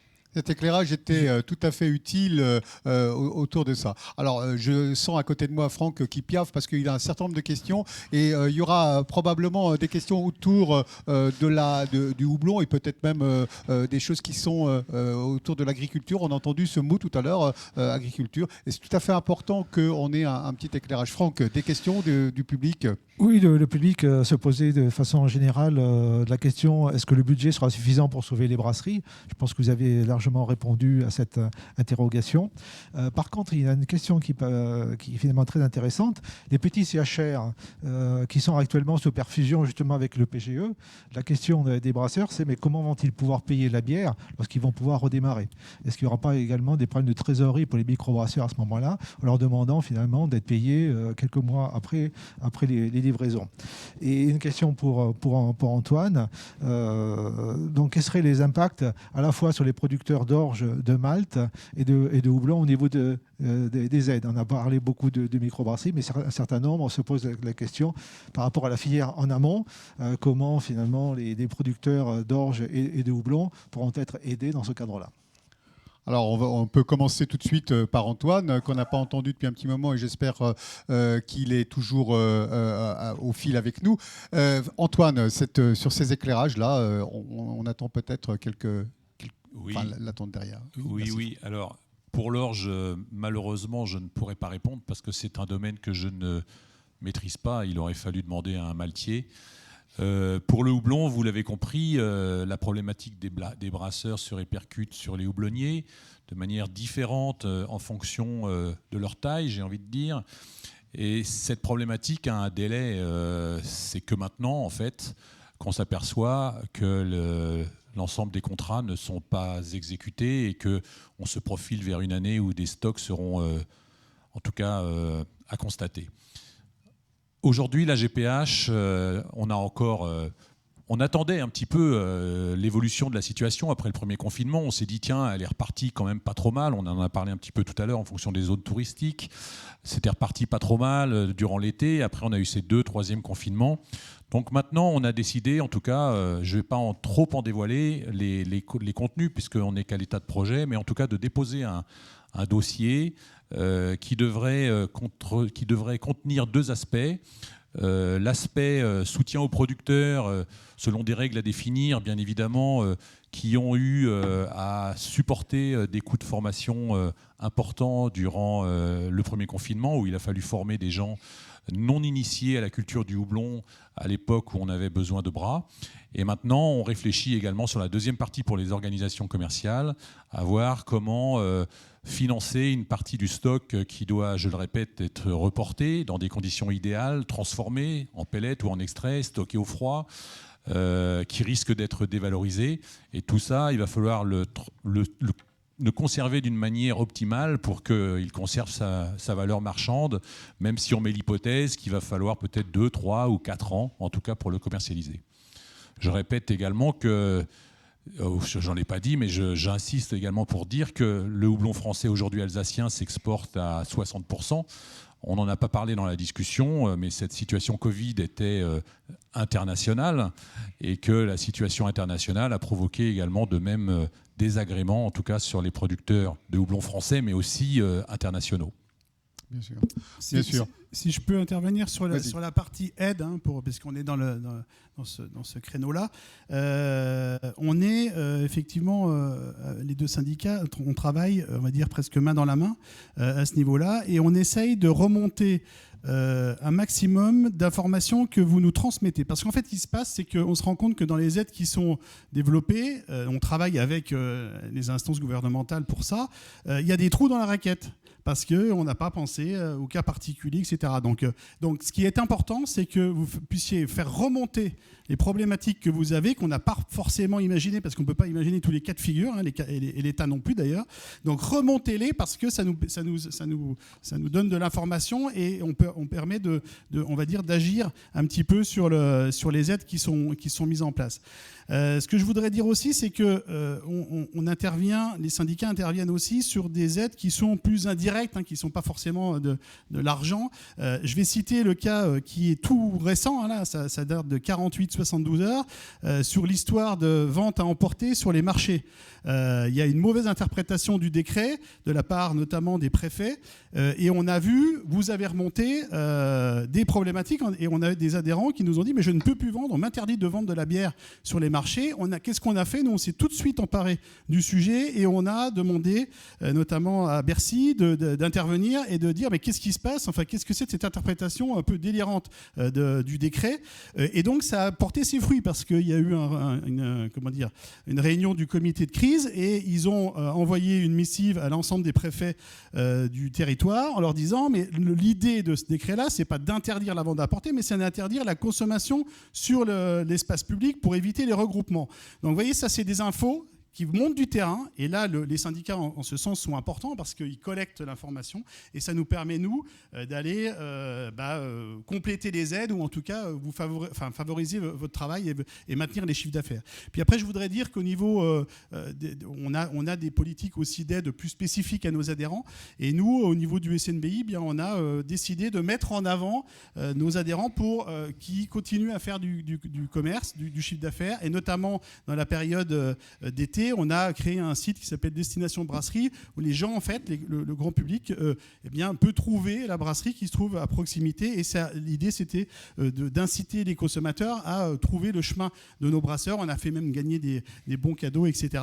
Voilà, on est en accompagnement des brasseurs pour justement ne pas les perdre, et essayer qu'ils retrouvent et qu'ils gardent en tout cas du chiffre d'affaires. Franck, tu voulais reposer une question qui vient, qui est ressurgie là. Très, très rapide, puisqu'on parlait des trous dans la raquette. Une question concernant le remboursement des droits d'assises, si jamais il y a destruction finalement de la bière. Et le syndicat pourra très bien répondre un peu plus tard. Oui, peut-être. Voilà. Donc, si quelqu'un veut prendre la parole tout de suite sur cette question. C'est possible, donc il suffit de le demander.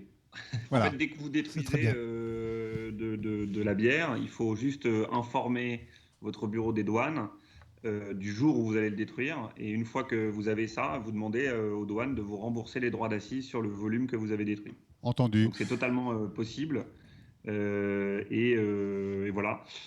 En pratique, Daniel, tu voulais nous apporter un éclairage, oui. Pas sur le sujet-là. Je voulais juste dire que pendant les périodes de crise comme ça, c'est important d'être syndiqué. Nous, avec le SNBI, on a été super bien informés. Alors, c'est bien pour la formation, c'est bien pour ses droits, mais c'est bien aussi pour le moral. Il y a eu des conférences qui ont été... Et ça permet de se soutenir un peu. C'est à ce moment-là qu'on voit que le syndicat, c'est super important, même si j'étais convaincu que c'était déjà important avant, quoi.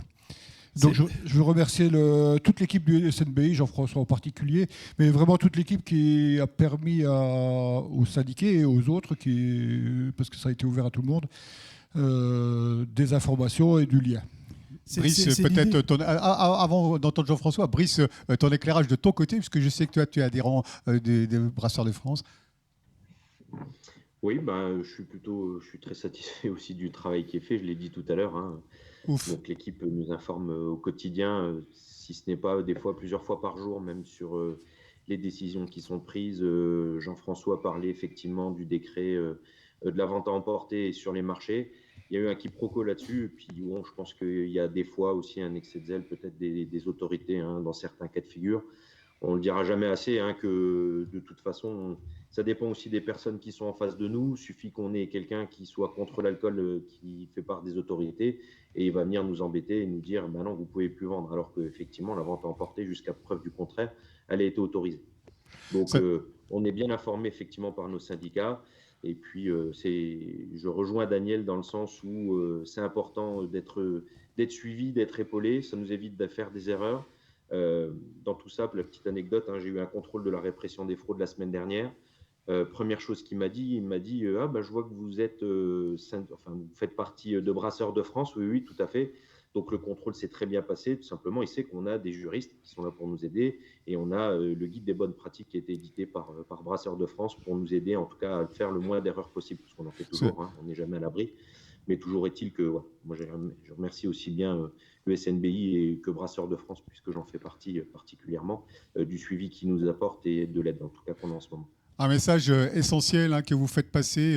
Être syndiqué, c'est pas simplement s'engager comme ça pour le plaisir, mais c'est bien une forme utile, et ça évite, on l'a bien compris avec la parole de Daniel, le sentiment de solitude.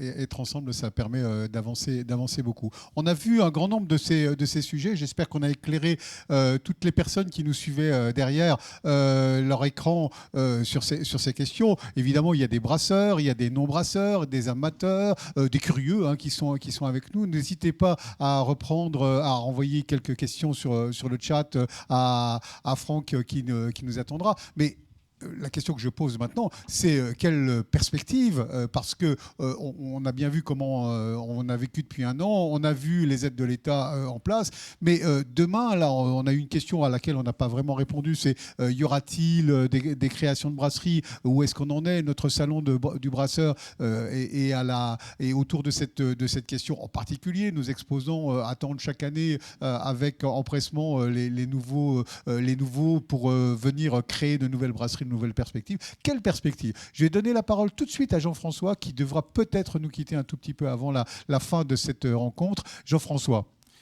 Alors, la situation à l'avenir, on n'est pas Irma, donc on ne sait pas ce qui va se passer. On attend tous, évidemment, que ça se détende sur le terrain. Je pense qu'on n'est pas les seuls professionnels à attendre cette détente. Ce qu'on peut dire, c'est qu'on a, nous, interrogé nos adhérents, les brasseurs en général, sur les perspectives d'avenir, et qu'il y a un chiffre quand même positif, c'est qu'il y a 60% des brasseurs indépendants qui ont des craintes, certes, mais qui sont relativement confiants sur l'avenir. C'est des sondages comme ça, c'est 60%. Puis il y a quand même, et ça m'inquiète un petit peu plus, 30% qui sont extrêmement inquiets.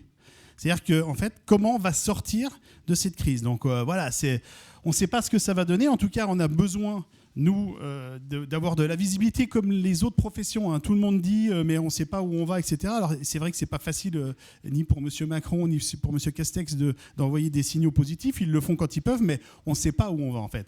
Et donc, c'est un peu la problématique. Ce qu'il faut dire, c'est qu'on a quand même des signaux positifs. Nous, on a certains indicateurs au niveau du SNBI qui nous font croire, qui nous font penser que la dynamique de brasserie, elle est toujours présente. Je vais vous citer 2 indicateurs. C'est le nombre on identifie quelque part le nombre de projets en création, puisqu'on a un service pour les gens qui sont en création, on les accueille, on les aide. Et donc ça ne baisse pas. C'est-à-dire qu'on continue à avoir beaucoup de projets qui viennent, et Sonia les récupère et leur répond.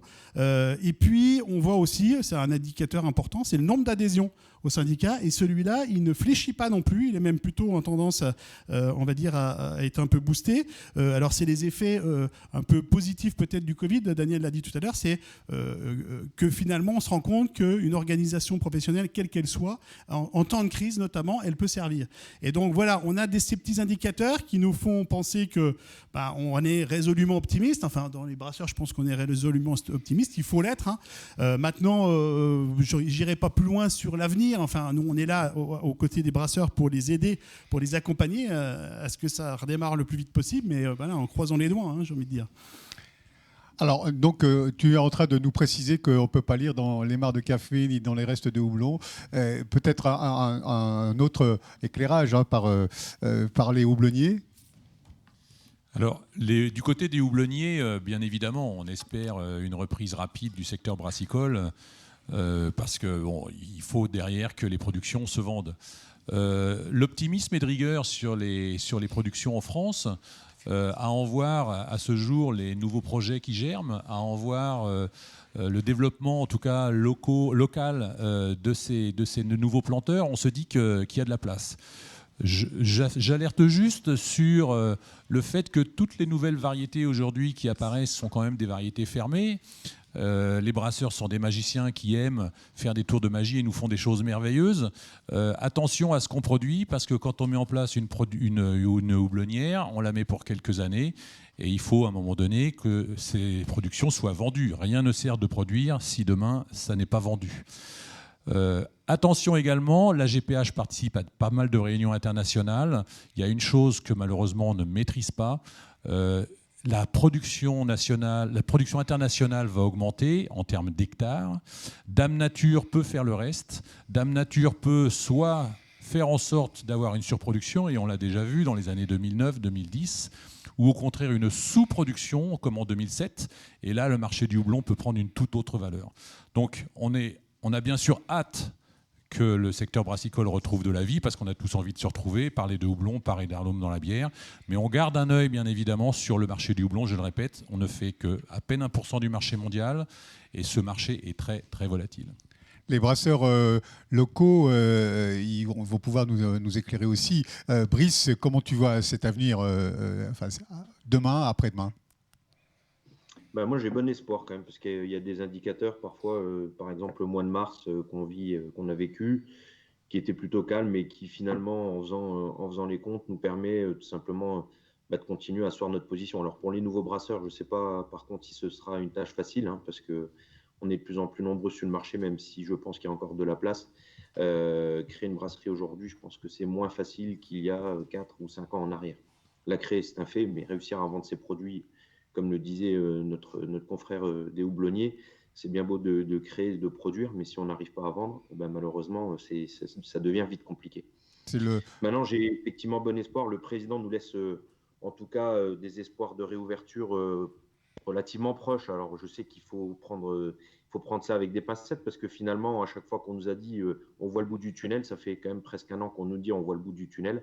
Et malgré tout, on n'arrive jamais au bout de ce fameux tunnel, hein, et donc on ne voit jamais la lumière, même si forcément avec la vaccination, parce que ça, c'est encore un autre débat, mais je pense que c'est ce qui nous permettra effectivement de pouvoir reprendre une vie un peu plus normale et de pouvoir, pour nous en tant que brasseurs et pour les houblonniers, les maltiers, etc., reprendre du business et puis tout simplement redonner le sourire aux gens, puisque c'est aussi ce qu'ils ont besoin.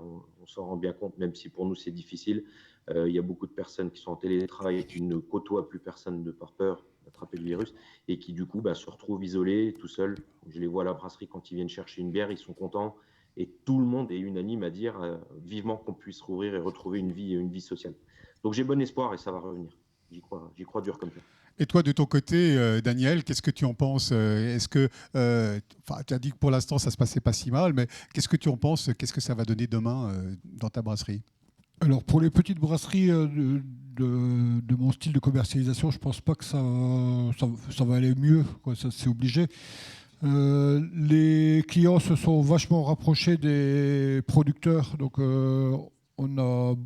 j'ai gagné beaucoup de clients et puis apparemment ce mode de commerce ou d'achat ne faiblit pas. Donc je suis assez positif pour mon style de brasserie. Donc ça devrait marcher pas mal.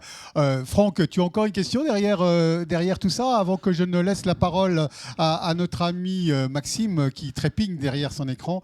Franck, pour qu'il puisse y répondre peut-être dans le même temps. Oui, je te remercie Jean-Louis. Donc une question concernant la vente sur place au niveau des microbrasseurs.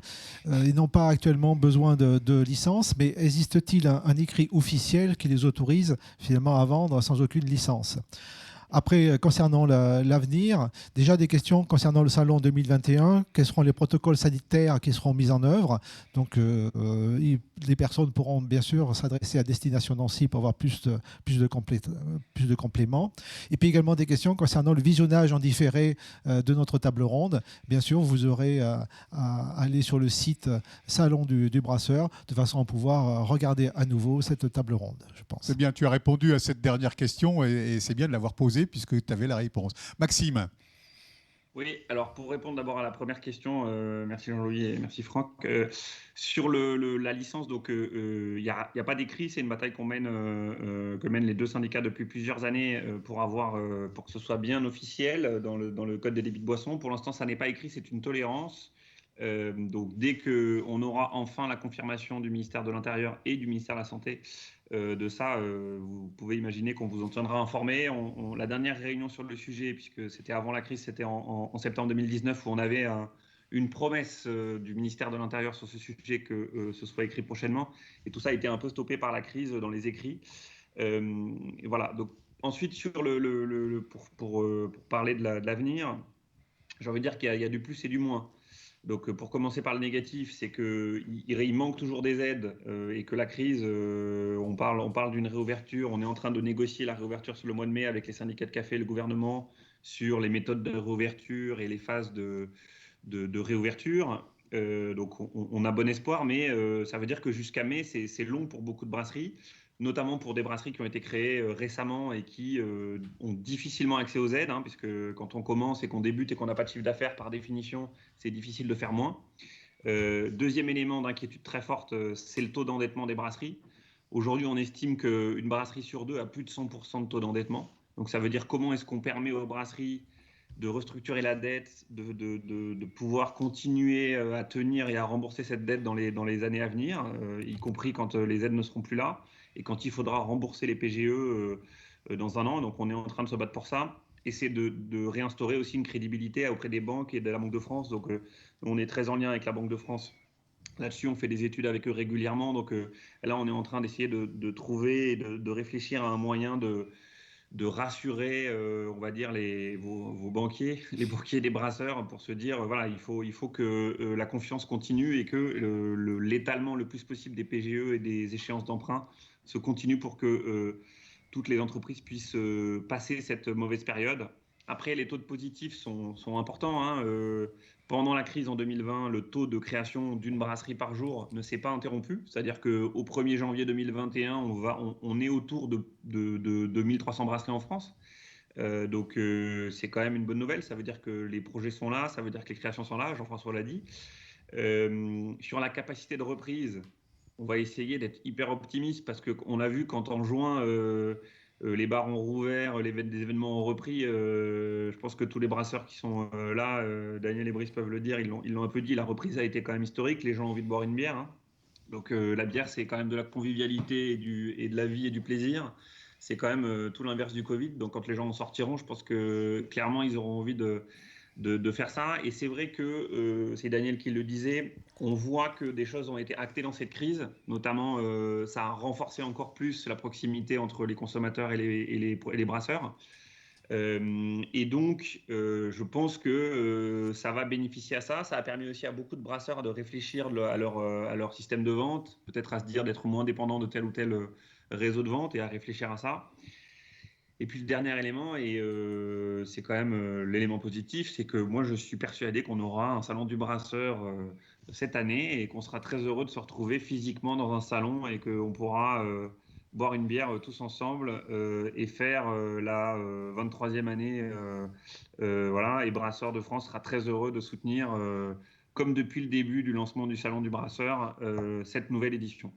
Ben écoute, je crois que ça sera un peu le mot de la fin sur cette perspective de nous retrouver dans quelques temps, et notamment les 22 et 23 octobre prochains pour le Salon du Brasseur. On espère bien qu'il aura lieu. Évidemment, personne n'a su lire dans les restes de houblon et dans la drèche pour savoir si quelque part on allait avoir une vraie solution. En attendant, à cette petite question qui a été suggérée tout à l'heure par Franck, évidemment, les mesures sanitaires seront imposées par les autorités et on s'y conformera. Ça, évidemment, il n'y a pas le choix. On espère bien qu'elles seront le plus larges possible pour nous permettre, les uns et les autres, d'accueillir un grand nombre d'exposants et un grand nombre de visiteurs pour que chacun d'entre nous puisse s'y retrouver. Je vous remercie d'avoir assisté derrière votre écran à cette première table ronde qui, j'espère, vous a apporté les éclairages que vous attendiez. Évidemment, il vous en reste peut-être derrière ça. Et je remercie notamment Destination Nancy et son studio live pour son accueil technique. J'espère que de votre côté, c'était très très bien. Je remercie notamment Aurélie Henbert de nous avoir accueillis dans ce studio, dans ce centre prouvé au rez-de-chaussée duquel se tient en ce moment la vaccination, et on se retrouve avec des centaines de personnes derrière. Peut-être qu'on va y passer en passant, puisqu'on ne pourra pas prendre de bière, on va prendre un petit Pfizer ou un AstraZeneca en passant. Je vous remercie tous, et puis notamment les intervenants qui sont venus nous retrouver tout à l'heure. Bien sûr, vous avez eu Aurélie, vous avez vu Benoît Tavenot, président du Musée français de la brasserie, avec à l'initiative du Salon du Brasseur à l'époque, et puis bien entendu sur ce partenariat. Chacun des intervenants qui sont venus nous retrouver, Jean-François Drouin qui a dû nous quitter précipitamment, peut-être sur un autre écran dans quelques minutes pour les Lorrains qui perçoivent la France 3 Lorraine, c'est ça, j'allais dire FR3, mais ça n'existe plus depuis 20 ans. Jean-François Drouin et avec lui Antoine Wuchner, hein, secrétaire général des producteurs de houblon. On a vu Maxime Costil qui nous salue de loin pour ça. Et puis les deux brasseurs locaux, Daniel Becker, qu'on remercie d'avoir fait le voyage depuis son Thionville ou proche.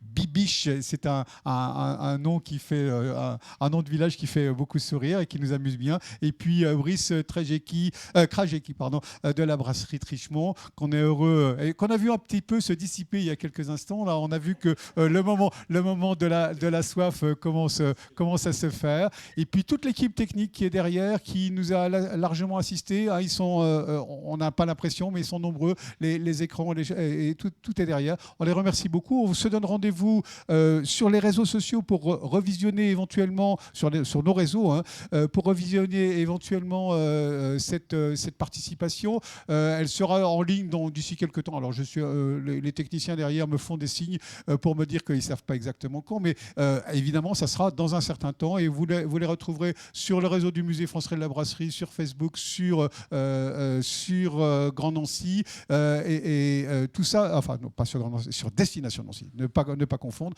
On les retrouvera tous là-dessus. Bien entendu, cette première table ronde est peut-être qu'une première, hein, il y aura peut-être d'autres éléments. Si ça vous a satisfait, faites-le nous savoir. Si vous avez des questions qui se posent, des sujets qui vous intéressent, eh bien évidemment, faites-le savoir sur nos réseaux. On communique tous ensemble pour une prochaine table ronde. Merci à tous, bon appétit et à bientôt.